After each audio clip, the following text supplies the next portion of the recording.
Salam tout le monde, bienvenue sur votre chaîne d'actualité Maroc 24. Si vous êtes intéressé par nos vidéos, n'hésitez pas à vous abonner à la chaîne pour ne manquer aucune nouvelle vidéo.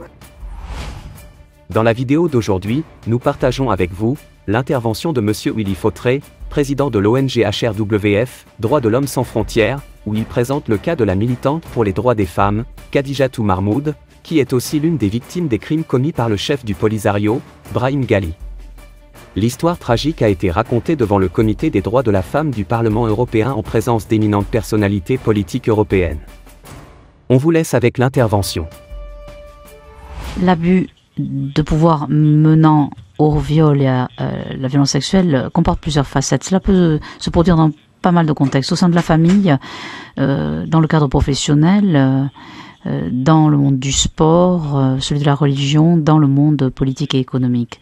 Je voudrais évoquer deux domaines spécifiques. Tout d'abord, l'abus de pouvoir commis par des dirigeants politiques sur des femmes menant à des viols, et deuxièmement, l'utilisation de pouvoirs brutaux exercés sur les femmes en temps de guerre dans le cas spécifique de l'invasion de l'Ukraine par la Russie. Deux exemples concrets concernant les politiciens.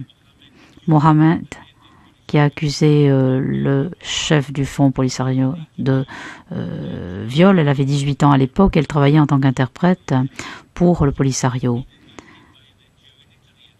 Une ONG l'avait invitée en Italie et elle avait besoin à cette fin de l'autorisation de la représentation diplomatique de son organisation au Nigeria.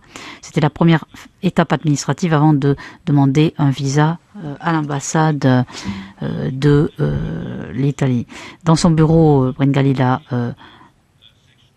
exercé un chantage, des services sexuels contre ton visa.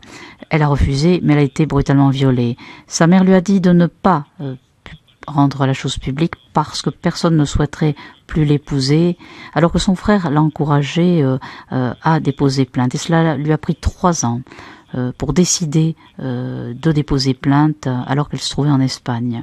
Mais elle a été, bien entendu, archivée par la police. Elle est dans le public. Pour ceux qui veulent plus d'éléments de détail, vous pourrez en avoir. Pour rester informé, je vous invite à regarder les vidéos Maroc 24 qui s'affichent sur votre écran.